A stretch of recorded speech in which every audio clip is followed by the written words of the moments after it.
Hello friends, hope you are good at your home with your families. I am Ritik Pal and I welcome you to our channel Conceptualizing Studies, where we help building up your concepts which make your studies simpler. तो electrostatics पढ़ रहे थे हम। Electrostatics में हमने charge distribution तक के complete कर लिया था। लास्ट लेक्चर में हमने कुछ क्वेश्चंस करे थे प्रैक्टिस के, जो पुराने टॉपिक्स थे उनके कुछ प्रैक्टिस क्वेश्चंस किए थे।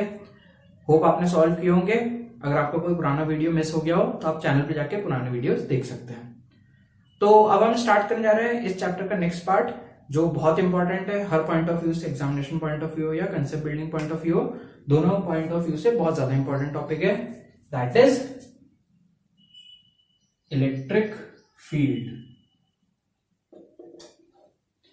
इलेक्ट्रिक फील्ड क्या होता है? इलेक्ट्रिक फील्ड कैसे समझे हम, क्या समझाना चाहता है ये? तो इलेक्ट्रिक फील्ड हम ऐसे देख सकते हैं कि दो चार्जेस हैं, वो एक दूसरे के ऊपर फोर्स लगा रहे हैं। तो फोर्स कैसे लगा रहे हैं? वो एक डिस्टेंस पे रखे हुए हैं। एक चार्ज Q1, एक charge Q2 point A B पे रखा हुआ है आर डिस्टेंस पे। तो ये इस पे फोर्स कैसे लगा रहा है? क्योंकि ये तो इसके साथ कांटेक्ट में आया ही नहीं, इसने इसके साथ कोई कांटेक्ट नहीं किया, तो फिर ये इसके ऊपर फोर्स कैसे लगा रहा है? तो यहां पर कंसेप्ट आता है एक्शन एट अ डिस्टेंस का। किसका? एक्शन एट अ डिस्टेंस, मतलब एक डिस्टेंस के ऊपर कुछ एक्शन क्रिएट करना। तो वो कैसे कर पा रहा है, वो चीज समझाने के लिए हम इलेक्ट्रिक फील्ड का कंसेप्ट लेके आते हैं। जो कूलम्स लॉ पढ़ा था हमने इससे पहले, वो बताता है कि दो चार्जेस आपस में फोर्स लगाते हैं तो कितना फोर्स लगाते हैं, किस डायरेक्शन में फोर्स लगाते हैं, लेकिन कैसे लगा रहे हैं वो ये चीज एक्सप्लेन नहीं कर पाता। तो उसके लिए हमको यहाँ पे कंसेप्ट समझना पड़ता है इलेक्ट्रिक फील्ड का। क्या होती है इलेक्ट्रिक फील्ड? पहले हम एक चीज समझे कि कैसे आ रहा है इलेक्ट्रिक फील्ड का कंसेप्ट। तो हमने 11th क्लास में एनएलएम पढ़ा था। आपने 11th क्लास में एनएलएम पढ़ा होगा, उसमें आपने फोर्स के बारे में पढ़ा होगा कि फोर्स क्या होता है। फोर्स के टाइप्स देखे होंगे, तो वहां पे दो टाइप्स ऑफ फोर्स देखा होगा। कितने? दो टाइप्स। एक होता है कॉन्टैक्ट फोर्स, एक होता है non contact force. Contact force और नॉन कॉन्टैक्ट फोर्स क्या होता है? कॉन्टैक्ट फोर्सेस वो होते हैं कि वो टाइप ऑफ फोर्स है कि अगर एक बॉडी को दूसरे बॉडी पे फोर्स लगाना है तो उससे कोई फिजिकल कॉन्टैक्ट करना पड़ेगा। फिजिकल कॉन्टैक्ट रिक्वायर्ड है अगर कोई फोर्स अप्लाई करने के लिए, तो उसके लिए वो टाइप ऑफ फोर्स कहलाता है कॉन्टैक्ट फोर्स। जैसे मान लीजिए मस्कुलर फोर्स। आप बैठे हुए अपनी चेयर के ऊपर, एक टेबल के ऊपर एक बुक रखी हुई है, आप दूर से उस बुक को उठाना चाहें तो कैसे उठाएंगे? ऐसे यूं करेंगे और उठ जाएगी बुक? नहीं होगा ऐसा। आपको अगर वो बुक को उठाना है तो आपको अपने हाथ और उस बुक के अंदर एक फिजिकल कांटेक्ट लाओगे तभी वो उठ पाएगी। दूर से ऐसे यूं करके बुक उठ जाएगी कि अपने आप नहीं उठ पाएगी। ये सिर्फ पिक्चर में होता है, रियल लाइफ में ऐसा नहीं होता कि दूर से यूं करके बुक उठा दे, नहीं होता। आपको फिजिकल कॉन्टैक्ट करना पड़ेगा अपने हाथ और उस बुक के अंदर, तब जाके आप फोर्स एक्सर्ट कर पाओगे और वो बुक उठेगी। तो मस्कुलर फोर्स एक तरह का कॉन्टैक्ट फोर्स हो गया। फ्रिक्शन फोर्स एक तरह का कॉन्टैक्ट फोर्स है। दो ऑब्जेक्ट के बीच में फ्रिक्शन अगर आपको क्रिएट करना है, फ्रिक्शन अपने आप ही आता है, लेकिन वो कब आता है? जब दो ऑब्जेक्ट्स कॉन्टैक्ट में हो, दो सरफेसेस कॉन्टैक्ट में और वो एक दूसरे के ऊपर रिलेटिव मोशन करती है तो फ्रिक्शन आता है। वो फ्रिक्शन फोर्स कॉन्टैक्ट फोर्स है। अगर कॉन्टैक्ट नहीं होगा तो नहीं आएगा। नॉर्मल रिएक्शन कॉन्टैक्ट फोर्स है। तो ये कुछ कॉन्टैक्ट फोर्सेस है जिनके लिए दो ऑब्जेक्ट के बीच में कॉन्टैक्ट होना जरूरी है। दूसरे टाइप ऑफ फोर्स होते हैं नॉन कॉन्टैक्ट फोर्सेस, जिनको फील्ड फोर्सेस भी कहा जाता है। जैसे ग्रेविटेशनल फोर्स। अर्थ जो है वो सन के अराउंड घूम रहा है। कैसे घूम रहा है? सन और अर्थ के बीच में कोई रस्सी बंधी हुई है क्या? नहीं, वो उसके ऊपर फोर्स एक्सर्ट कर रहा है, सेंट्रीपिटल फोर्स, जिसकी वजह से घूम रहा है। वो कौन सा फोर्स? Gravitational force. दो मैग्नेट्स आपस में एक दूसरे को अट्रैक्ट रिपेल करते हैं, उन दोनों के बीच में कॉन्टैक्ट नहीं होता, वो कैसे रिपेल या अट्रैक्ट करते हैं? फील्ड की वजह से। ये एक तरह का फील्ड फोर्स है। इसी तरह दो चार्जेस आपस में एक दूसरे पर फोर्स लगाते हैं, जो इलेक्ट्रोस्टैटिक फोर्स है, वो भी एक तरह का फील्ड फोर्स है, या बोला जाए नॉन कॉन्टैक्ट फोर्स है। तो यहां पर कंसेप्ट आता है इलेक्ट्रिक फील्ड का। क्या होती है इलेक्ट्रिक फील्ड? जैसे हमने देखा कि जो कूलम्स फोर्स है, जो इलेक्ट्रोस्टैटिक फोर्स है दो चार्जेस के बीच में, वो वैल्यू बता रहा है फोर्स कितनी लग रही है, लेकिन यहां पर दो फैक्टर्स आते हैं। जो फोर्स है वो दो फैक्टर्स पे डिपेंड करता है। एक फैक्टर क्या हुआ कि मान लो आपके पास एक 3D स्पेस था। उस 3D स्पेस में आपने किसी एक पॉइंट ए पे कोई चार्ज Q लाके प्लेस कर दिया। यहां पर एक Q चार्ज लाके प्लेस कर दिया। तो ये जो चार्ज है ये अपने अराउंड के स्पेस को मॉडिफाई करता है, अपने आसपास के स्पेस को मॉडिफाई करता है। 3 डायमेंशनल स्पेस से कहीं पे आपने एक चार्ज लाके रखा तो अपने आसपास के स्पेस को मॉडिफाई कर देता है, अपने आसपास कोई एक ऐसा इफेक्ट प्रोड्यूस करता है जो कहलाता है इलेक्ट्रिक फील्ड। ये पहला फैक्टर हुआ। ये किसका? इसकी प्रॉपर्टी। ये है सोर्स चार्ज। कौन सा चार्ज? Source charge. क्योंकि इसकी वजह से आसपास के स्पेस में कुछ ना कुछ मॉडिफिकेशंस हुए। तो ये इसकी प्रॉपर्टी होगी। इलेक्ट्रिक फील्ड अपने आसपास के स्पेस को मॉडिफाई कर देता है, कुछ ना कुछ उसमें ऐसी प्रॉपर्टीज क्रिएट कर देता है जो कुछ ना कुछ इफेक्ट्स क्रिएट करती है। फिर दूसरी प्रॉपर्टी है दूसरे चार्ज की। क्या यहां पर आपने दूसरा पॉइंट लिया बी और इसके ऊपर लाके एक स्मॉल चार्ज Q0 रखा, कोई स्मॉल चार्ज है, मतलब ये इसको अफेक्ट नहीं कर रहा है, ये कोई स्मॉल मैग्नीट्यूड का चार्ज है, तो इसके ऊपर कुछ ना कुछ फोर्स लगने लग जाएगा। किसकी वजह से? इसकी वजह से। तो ये चार्ज जब यहां पे प्लेस किया गया तो इसके ऊपर फोर्स लगने लगा। तो दूसरी प्रॉपर्टी हो गई इसकी कि ये चार्ज का मैग्नीट्यूड कितना है, ये चार्ज का मैग्नीट्यूड पता चल जाएगा तो फोर्स भी निकल जाएगा। तो पहली प्रॉपर्टी थी इस चार्ज की, ये था सोर्स चार्ज। सोर्स चार्ज ने अपने आसपास के स्पेस को मॉडिफाई किया, जिसकी वजह से अगर कोई दूसरा चार्ज कहीं रखा जाए उस स्पेस के अंदर, अगर कोई दूसरा चार्ज रखा जाए तो उसके ऊपर कुछ ना कुछ इलेक्ट्रोस्टैटिक फोर्स लगेगा, और यही जो चीज है वो कहलाती है इलेक्ट्रिक फील्ड। तो इलेक्ट्रिक फील्ड की डेफिनेशन पे जाए तो बहुत सिंपल सी डेफिनेशन है, मतलब भी हम समझ चुके हैं, उसको और थोड़ा डिटेल में समझ लेंगे। तो इलेक्ट्रिक फील्ड क्या होता है? It is the space around a charge particle, it is the space around a charge in which if other charge is placed experiences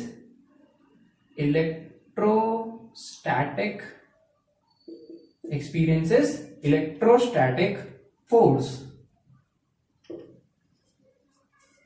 simple सी चीज, इलेक्ट्रिक फील्ड क्या है? स्पेस है, किसी भी चार्ज पार्टिकल के अराउंड वो स्पेस जिसके अंदर कोई दूसरा चार्ज पार्टिकल लाकर अगर रखा जाए तो वो एक्सपीरियंस करे इलेक्ट्रोस्टैटिक फोर्स, किसकी वजह से? उस चार्ज पार्टिकल की वजह से। सोर्स चार्ज, एक सोर्स चार्ज अपने अराउंड कुछ ना कुछ एक स्पेस क्रिएट कर देता है, रीजन, स्पेस या फिर रीजन भी बोल सकते हैं। इट इज द रीजन या फिर space, it is the space around a charge, एक चार्ज के अराउंड ऐसा स्पेस जिसके अंदर कोई दूसरा चार्ज अगर प्लेस करोगे तो उसके ऊपर क्या लगेगा? इलेक्ट्रोस्टैटिक फोर्स लगेगा। किसकी प्रॉपर्टी? ये इसकी प्रॉपर्टी, सोर्स चार्ज की प्रॉपर्टी। ये सोर्स चार्ज की प्रॉपर्टी है कि इसके अराउंड एक स्पेस क्रिएट हो जाएगा, ये इसके ऊपर डिपेंड नहीं करती। अगर ये चार्ज पार्टिकल है यहां या नहीं है उससे अफेक्ट नहीं हो रहा है इसकी फील्ड को। ये अगर यहां पे नहीं भी होता तब भी इस पॉइंट के ऊपर कुछ ना कुछ इलेक्ट्रिक फील्ड प्रोड्यूस हो रही होती, क्योंकि इसके अराउंड वो स्पेस, ये पूरा स्पेस ऐसा जिसके अंदर कोई भी दूसरा चार्ज पार्टिकल लाके अगर रख दिया जाए तो उसके ऊपर कोई ना कोई फोर्स लगेगा। ये इसके ऊपर डिपेंड कर रहा है ये चार्ज क्या रखा है? नहीं, ये इसकी प्रॉपर्टी है, समझे? दूसरी प्रॉपर्टी इस वाले चार्ज पार्टिकल की होगी कि इसका मैग्नीट्यूड कितना है जो इसकी वजह से फोर्स एक्सपीरियंस करे, ठीक है? तो वो इसकी प्रॉपर्टी आ जाएगी, वो हम आगे जाके समझना भी। पहले हम क्या देख रहे हैं? इलेक्ट्रिक फील्ड क्या हो रही है? Electric field the space around a charge in which if other charge particle is placed experiences electrostatic force of attraction or repulsion। attraction repulsion कुछ भी हो सकता है, ठीक है? अब इसके अंदर कुछ चीजें जानने की जरूरत कि पहली बात, जो चार्ज क्रिएट कर रहा है इलेक्ट्रिक फील्ड, इस चार्ज के ऊपर खुद की इलेक्ट्रिक फील्ड का कोई इफेक्ट नहीं होता। जो सोर्स चार्ज है उसके ऊपर खुद की इलेक्ट्रिक फील्ड का कोई इफेक्ट नहीं होता। मतलब ऐसा नहीं है कि ये चार्ज इलेक्ट्रिक फील्ड क्रिएट कर रहा है और ये उसके अंदर रखा हुआ है तो इसके ऊपर भी फोर्स लगेगा, नहीं, कोई चार्ज पार्टिकल के ऊपर खुद की इलेक्ट्रिक फील्ड की वजह से कभी फोर्स नहीं लगता, ठीक है? और ये किसकी प्रॉपर्टी है? इसकी खुद की प्रॉपर्टी है, ये चार्ज की, सोर्स चार्ज की प्रॉपर्टी है, जो दूसरा चार्ज यहाँ पे प्लेस करा गया उसके ऊपर डिपेंड नहीं करती। फिर इलेक्ट्रिक फील्ड क्या होती है? ये अपने स्पेस, आसपास के स्पेस को कुछ ना कुछ मॉडिफाई कर देता है, कोई इलेक्ट्रिक इफेक्ट्स प्रोड्यूस करता है जिससे आपको कुछ ना कुछ फिनोमेना देखने को मिलते हैं। तो ये पूरा था इलेक्ट्रिक फील्ड, क्लियर? अब हम आगे बढ़ते हैं और जो नेक्स्ट टॉपिक आता है हमारा वो है electric field intensity. Electric field intensity क्या होता है? इलेक्ट्रिक फील्ड इंटेंसिटी, जैसे अभी आपने इलेक्ट्रिक फील्ड पढ़ा, इलेक्ट्रिक फील्ड क्या होती है? Space around a charge particle in which if other charge is placed experiences electrostatic force. मतलब एक चार्ज पार्टिकल के अराउंड वो स्पेस जिसके अंदर अगर कोई दूसरा चार्ज रखा जाए तो वो इलेक्ट्रोस्टैटिक फोर्स एक्सपीरियंस करेगा। अब जो इलेक्ट्रोस्टैटिक फोर्स होता है वो अलग अलग डिस्टेंसेस पे अलग अलग आता है, अलग अलग पॉइंट्स पे अलग अलग फोर्स आता है, डिस्टेंस के अकॉर्डिंग वेरी करता है फोर्स। तो वो अगर आपको डिस्टेंस के अकॉर्डिंग वेरी करवा रहे हैं, मतलब कोई ना कोई प्रॉपर्टी ऐसी होगी जो डिस्टेंस के अकॉर्डिंग वेरी हो रही होगी। चार्जेस के मैग्नीट्यूड तो डिस्टेंस के अकॉर्डिंग वेरी नहीं हो रहे, तो डिस्टेंस से क्या वेरी हो रहा होगा? तो यहां पर वेरी होती है इलेक्ट्रिक फील्ड की स्ट्रेंथ। अलग अलग पॉइंट पे इलेक्ट्रिक फील्ड जो क्रिएट करिए, एक चार्ज पार्टिकल ने अपने अराउंड स्पेस क्रिएट करा, इलेक्ट्रिक फील्ड क्रिएट करी, और वो इलेक्ट्रिक फील्ड की जो स्ट्रेंथ है वो अलग अलग पॉइंट पे अलग अलग होती है। कहीं पे स्ट्रेंथ ज्यादा होती है, कहीं पे स्ट्रेंथ कम होती है। तो अगर हमको स्ट्रेंथ देखनी है इलेक्ट्रिक फील्ड की, तो उसके लिए हम एक मेजरेबल क्वांटिटी यहाँ पे डिफाइन करते हैं, एक नई क्वांटिटी डिफाइन करते हैं, इलेक्ट्रिक फील्ड इंटेंसिटी। क्या होती है वो? डेफिनेशन देख लेते हैं, बहुत सिंपल सी डेफिनेशन है। Electric field intensity at a point due to a source charge, electric field intensity at a point due to a source charge is the amount of force, it is the amount of force experienced by, it is the amount of force experienced by a unit positive charge, it is the amount of force experienced by a unit positive charge placed at that point in electric field। Electric field intensity at a point, किसी point पे निकाली जाती है electric field intensity. किस पे? किसी point पे। Electric field intensity at a point due to a source charge is defined as the amount of force experienced by a unit positive charge, unit positive charge placed at that point in electric field. मतलब क्या हुआ कि मान लीजिए कोई एक charge था Q, इसने अपने अराउंड एक स्पेस क्रिएट करा जो क्या कहलाता है? इलेक्ट्रिक फील्ड, जिसके अंदर कोई दूसरा चार्ज अगर प्लेस किया जाए तो उसके ऊपर इलेक्ट्रोस्टैटिक फोर्स लगेगा। ठीक है, तो ये Q चार्ज था। एक पॉइंट हमने लिया P, एक P पॉइंट लिया जिसके ऊपर हमने एक चार्ज प्लेस करा Q0, और ये चार्ज पे हमको ऐसा लेना है कि ये इसको डिस्टर्ब ना करे। अगर ये इसको अफेक्ट करने लग गया तो हम इसकी प्रॉपर्टी कैसे पढ़ेंगे? हमको तो इसकी प्रॉपर्टी पढ़नी है। ये सोर्स चार्ज है। कौन सा चार्ज? Source charge. और जिसके ऊपर इफेक्ट हम देख रहे होते हैं वो कहलाता है टेस्ट चार्ज। टेस्ट चार्ज के बारे में और अभी हम समझेंगे टेस्ट चार्ज क्या होता है। तो क्यू चार्ज की वजह से इस Q0 के ऊपर कुछ ना कुछ फोर्स लगेगा। क्या लगेगा? फोर्स लगेगा। वो फोर्स किस डायरेक्शन में लगेगा? मान लो दोनों पॉजिटिव चार्ज है, ये वाला पॉजिटिव चार्ज था और ये हमको कैसा लेना है? Unit positive charge. तो हम इसको पॉजिटिव Q0 ही ले रहे हैं। ये कैसा है? पॉजिटिव चार्ज है। तो ये इसको रिपेल कर रहा है इस तरफ। इसके ऊपर कितना फोर्स लग रहा है? F फोर्स लग रहा है। कितना फोर्स लग रहा है? F force. अगर इस Q0 चार्ज के ऊपर F फोर्स लग रहा है, Q0 चार्ज के ऊपर F फोर्स लग रहा है, तो यूनिट चार्ज के ऊपर कितना फोर्स लगेगा? यूनिटरी मेथड, यूनिट मतलब 1 कूलम चार्ज। अगर यूनिट चार्ज है तो उसके ऊपर कितना फोर्स लगेगा? F upon Q0, unitary method. और ये जो यूनिट चार्ज के ऊपर फोर्स लग रहा है यही कहलाता है electric field intensity. Electric field intensity को डिनोट किया जाता है E से। किससे? E से। और ये E आ जाएगा F अपॉन Q0। या इसकी value F upon Q0। Force per unit charge, force per unit positive charge placed at that point. किसी भी पॉइंट पे अगर आपको इलेक्ट्रिक फील्ड निकालनी है, इलेक्ट्रिक फील्ड इंटेंसिटी, तो वो आ जाएगा force experience by unit positive charge placed at that point. तो यूनिट पॉजिटिव चार्ज हमने प्लेस नहीं करा, हमने Q0 चार्ज प्लेस करा है, तो आ जाएगा F अपॉन Q0। ठीक है, जो इलेक्ट्रिक फील्ड इंटेंसिटी होती है उसी को स्ट्रेंथ ऑफ इलेक्ट्रिक फील्ड भी बोला जाता है। इलेक्ट्रिक फील्ड इंटेंसिटी को स्ट्रेंथ ऑफ इलेक्ट्रिक फील्ड भी बोला जाता है, या फिर सिंपल टर्म्स में सिर्फ इसको इलेक्ट्रिक फील्ड ही बोलेंगे हम। क्या बोलेंगे? Electric field. अगर कहीं पे इलेक्ट्रिक फील्ड निकालने का बोला है मतलब इलेक्ट्रिक फील्ड इंटेंसिटी निकालने का बोला है। ठीक है, सिंपली इलेक्ट्रिक फील्ड इंटेंसिटी को इलेक्ट्रिक फील्ड ही बोला जाता है। ठीक है, कैसी क्वांटिटी? ये एक तरह की वेक्टर क्वांटिटी है। कौन सी क्वांटिटी? वेक्टर क्वांटिटी, जिसका डायरेक्शन किस डायरेक्शन में? जिसका डायरेक्शन फोर्स के डायरेक्शन में। पॉजिटिव चार्ज के ऊपर किधर तरफ फोर्स लगा रहा है? इस तरफ, तो इलेक्ट्रिक फील्ड का डायरेक्शन किधर होगा? वो भी इसी तरफ होगा। तो E वेक्टर का डायरेक्शन, जिसको वेक्टर फॉर्म में रिप्रेजेंट करना है, तो E vector equals to F vector upon Q0। जहां पर F वेक्टर का डायरेक्शन वहीं पे इलेक्ट्रिक फील्ड का भी डायरेक्शन आ जाएगा। ठीक है, तो ये हो गया वेक्टर फॉर्म में। अब बात है इस क्यू नॉट की, कि क्यू नॉट कौन सा चार्ज है, ये टेस्ट चार्ज है। अभी हम बोल रहे हैं कि unit positive charge, that is अगर इस क्यू नॉट की जगह 1 कूलम रख दिया जाए तो इलेक्ट्रिक फील्ड आ जाएगी, इलेक्ट्रिक फील्ड उस फोर्स के बराबर आ जाएगी अगर 1 कूलम कर दे अगर हम इसको तो। लेकिन ये इसको हम 1 कूलम नहीं ले सकते, इस क्यू नॉट को हम 1 कूलम नहीं ले सकते। क्यों नहीं ले सकते? क्योंकि ये क्यू नॉट जो है वो टेस्ट चार्ज है। टेस्ट चार्ज मतलब उसके ऊपर हम एक्सपेरिमेंट देख रहे हैं, किसकी वजह से, इसकी वजह से। और हमने बोला कि ये चार्ज इसको अफेक्ट नहीं करना चाहिए। अगर ये चार्ज बहुत ज्यादा मैग्नीट्यूड का हो जाएगा तो वो इसके ऊपर अपने इफेक्ट प्रोड्यूस करने लग जाएगा। अभी हमको इसके इफेक्ट नेग्लिजिबल लेना है। किसके इफेक्ट? ये जो चार्ज हमने यहां प्लेस करा है इसके इफेक्ट नेग्लिजिबल लेना है, हमको इसका इफेक्ट पड़ना है सोर्स चार्ज का।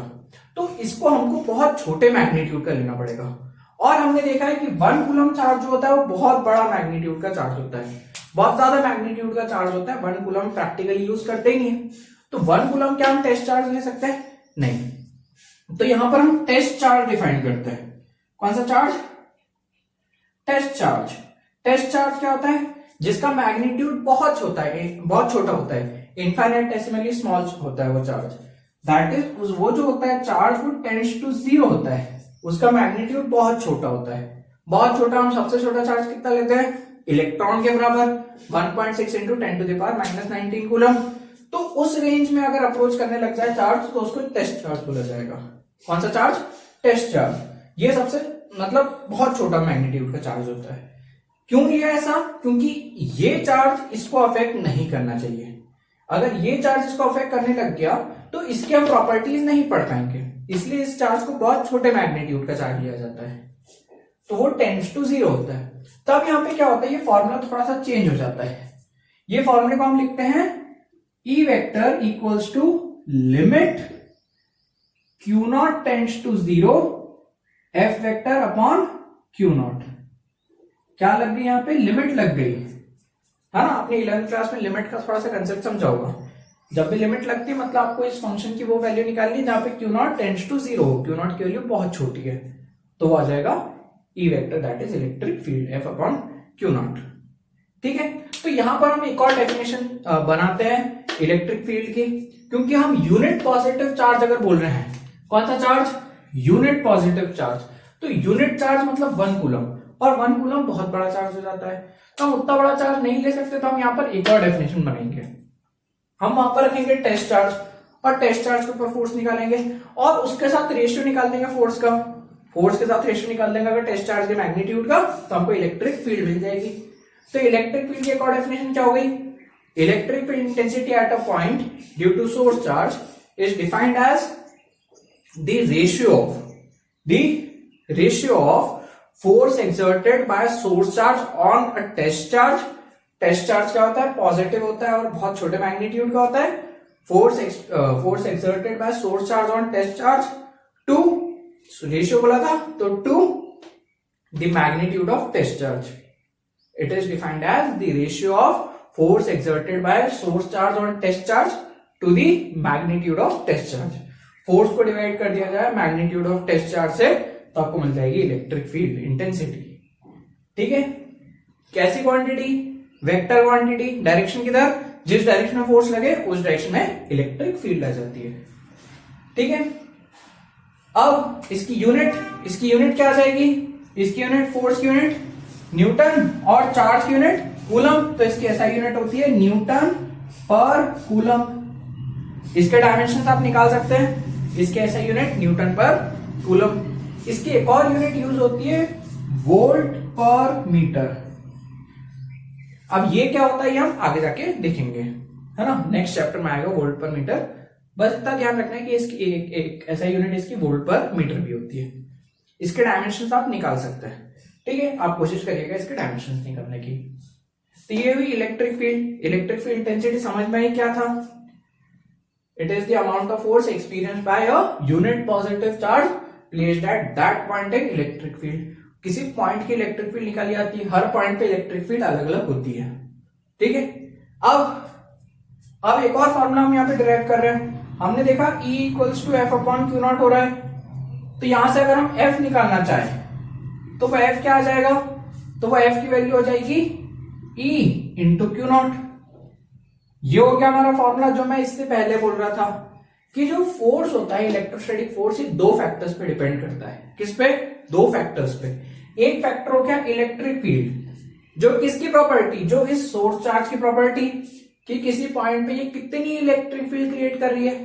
दूसरी प्रॉपर्टी क्यू नॉट, ये किसकी प्रॉपर्टी, ये इस चार्ज की प्रॉपर्टी, ये कितना मैग्नीट्यूड का चार्ज है, ये इस पे डिपेंड करेगा, ये इस पे डिपेंड नहीं करेगा। वो कितने मैग्नीट्यूड का चार्ज है वो इस पे डिपेंड करेगा। वो इसकी प्रॉपर्टी होगी कि कितने मैग्नीट्यूड का चार्ज आप प्लेस करो वहां पे, तो उससे आप फोर्स निकाल लोगे मल्टीप्लाई करके। तो एक प्रॉपर्टी हो गई सोर्स चार्ज की और एक प्रॉपर्टी हो गई टेस्ट चार्ज की जो वहां पे प्लेस किया गया है। इससे आप फोर्स निकाल सकते हो कि अगर आप क्यू नॉट चार्ज, किसी क्यू नॉट चार्ज को इलेक्ट्रिक फील्ड में रख रहे हो तो उस पर फोर्स कितना लगेगा। ठीक है, कई जगह ऐसा होता है आपको इलेक्ट्रिक फील्ड दे दी जाती है और चार्ज दे दिया जाता है कि इलेक्ट्रिक फील्ड में ये चार्ज रखा गया है, तो फोर्स निकालो, तो ये डायरेक्ट मल्टीप्लाई करके आप फोर्स निकाल सकते हैं।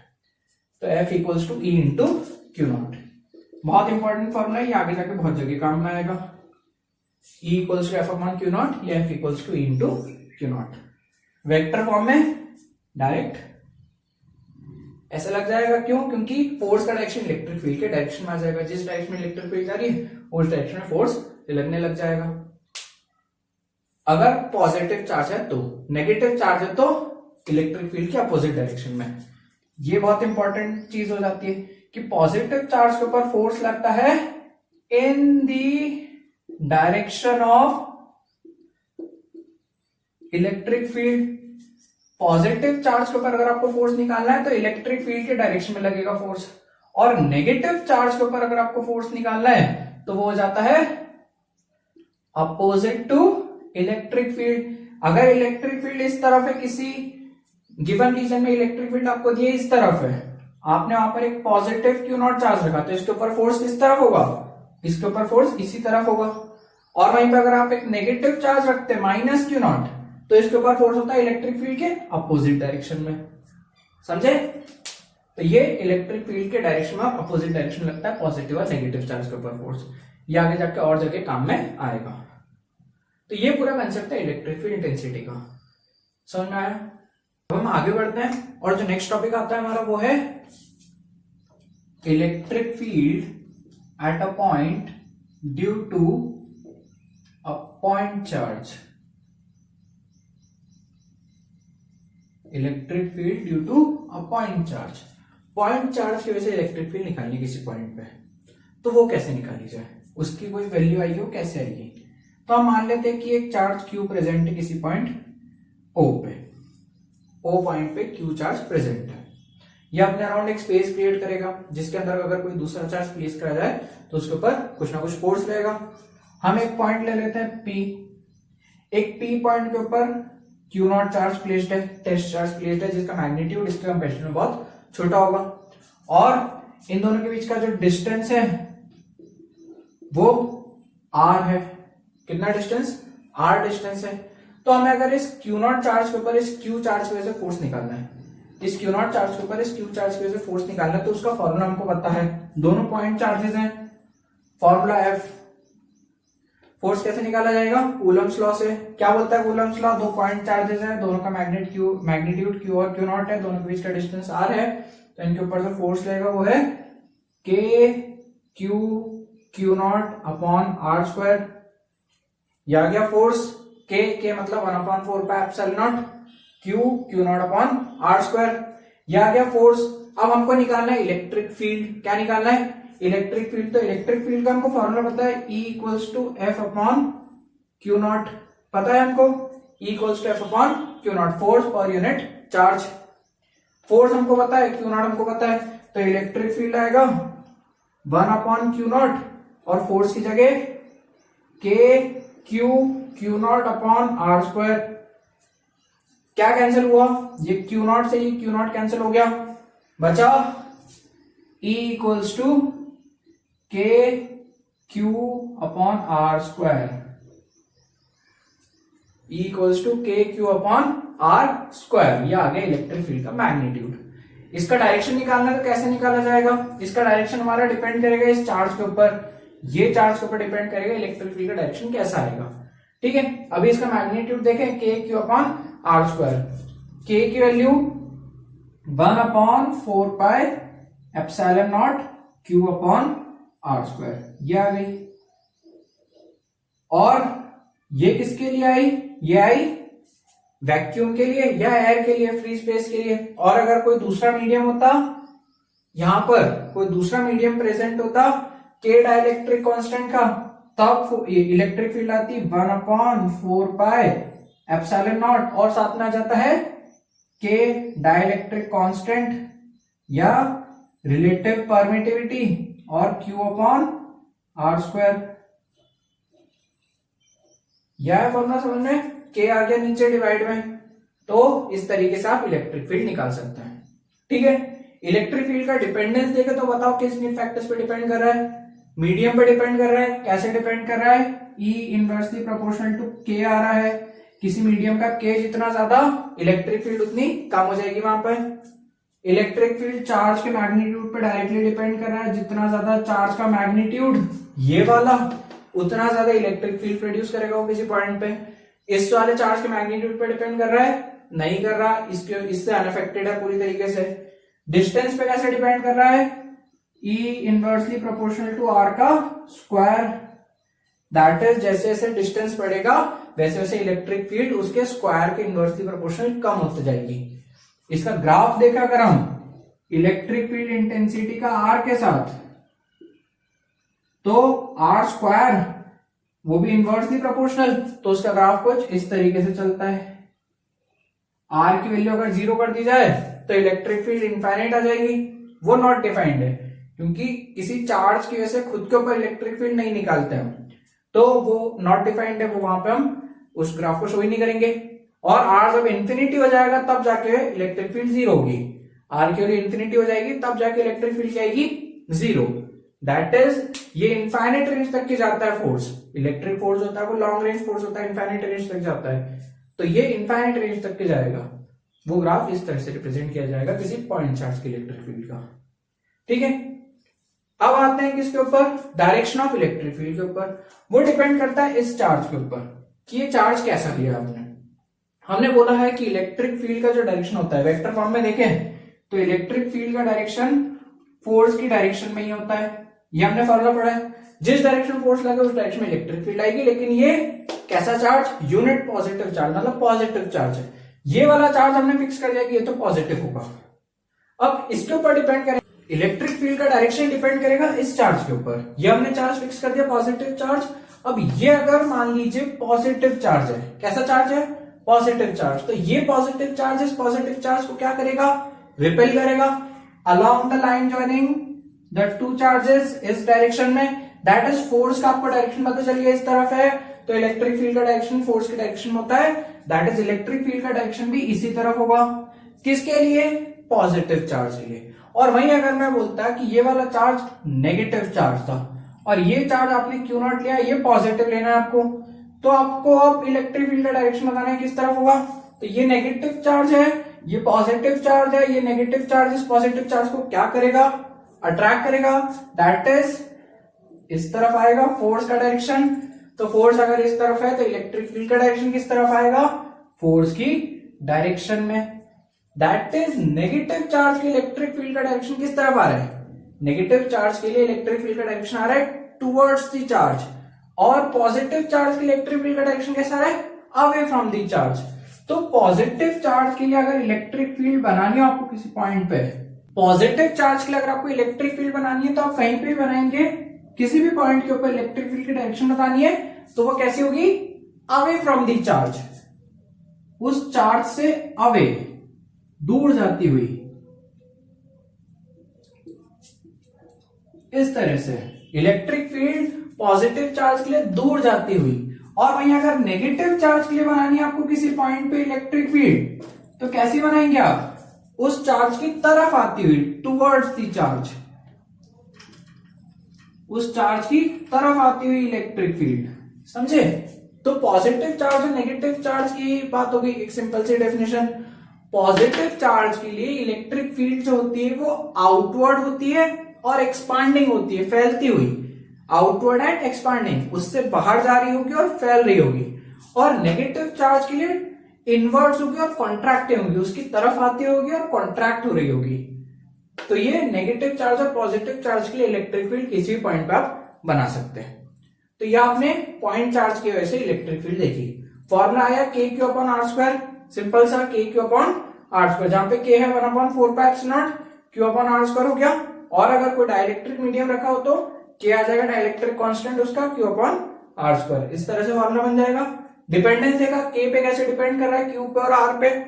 और एक और चीज कि जो पॉइंट चार्ज की इलेक्ट्रिक फील्ड होती है वो स्फेरिकली सिमेट्रिकल होती है। कैसी? स्फेरिकली सिमेट्रिकल, मतलब डिस्टेंस पे कैसे डिपेंड करी, inversely proportional to r²। r पे डिपेंड करी, जहां पर r सेम हो गया वहां पे इलेक्ट्रिक फील्ड सेम हो जाएगी।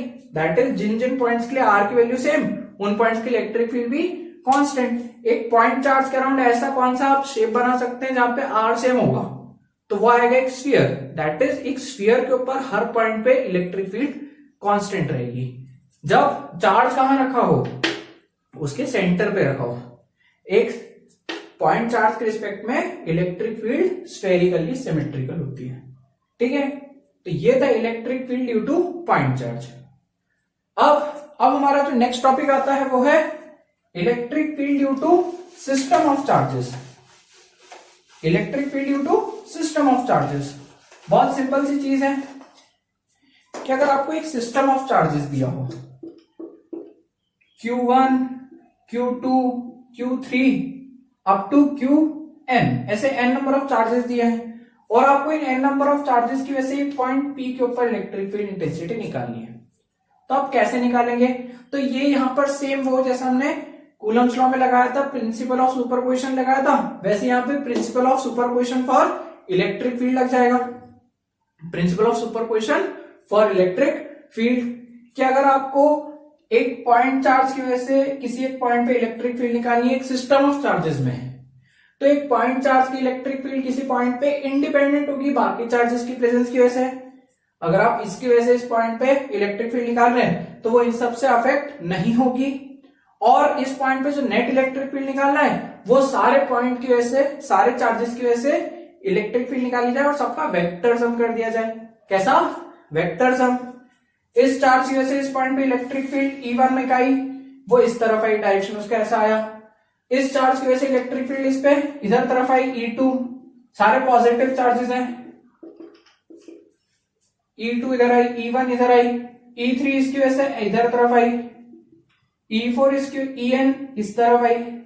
n नंबर ऑफ चार्जेस की वजह से इस तरह से इलेक्ट्रिक फील्ड जा रही है। अब हमको क्या करना है, इस पे नेट इलेक्ट्रिक फील्ड निकालनी है EP, तो वो वेक्टर फॉर्म में आएगा E1 vector plus E2 vector up to En vector.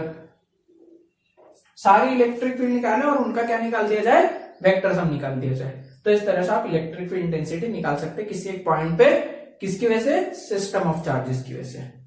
ठीक है, इसको बोलते हैं principle of superposition for electric field. और किसी अगर एक पॉइंट चार्ज की वजह से किसी पॉइंट पे इलेक्ट्रिक फील्ड निकालनी है तो बाकी चार्जेस से कैसी होती है, इंडिपेंडेंट होती है। ठीक है, तो ये था सिस्टम ऑफ चार्जेस की वजह से इलेक्ट्रिक फील्ड। ठीक है, तो इस लेक्चर में हम इतना ही पढ़ेंगे। हमने इलेक्ट्रिक फील्ड देखा, इलेक्ट्रिक फील्ड इंटेंसिटी देखा और सिस्टम ऑफ चार्जेस की वजह से इलेक्ट्रिक फील्ड देखा। अब नेक्स्ट लेक्चर में हम इलेक्ट्रिक फील्ड लाइंस देखेंगे और डायपोल के बारे में पढ़ेंगे। तो इस वीडियो के लिए इतना ही। होप आपको लेक्चर समझ में आया होगा। अगर वीडियो पसंद आया तो लाइक कीजिए, सब्सक्राइब कीजिए हमारे चैनल को। कमेंट सेक्शन में आपके जो भी डाउट्स है, क्वेरीज है, वो आप बता सकते हैं। So it's time to take leave. Take care of yourself and your families. Thank you.